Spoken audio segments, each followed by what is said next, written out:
একটা না নতুন দিগন্ত খুলে গেছে, যতগুলো যুদ্ধ স্টাডি করেছি দেখেছি, যেটা একটু অন্যরকম। সেটা হচ্ছে দুটো জিনিস ঢুকেছে, একটা হচ্ছে ড্রোন আর একটা হচ্ছে এয়ার ডিফেন্স সিস্টেমস।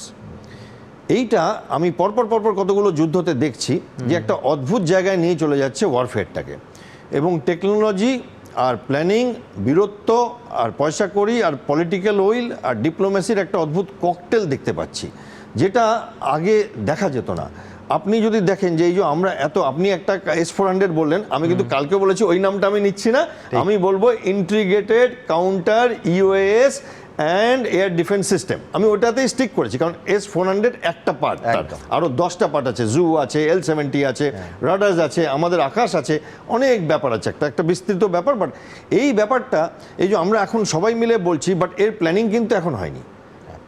এর প্ল্যানিং 5-6 বছর আগে হয়েছে, এর পয়সা স্যাংশন এখন হয়নি, কারণ এর দুম করে কিনে নেওয়া যায় না, এটা ট্রেনিং করতে অনেক সময় লাগে।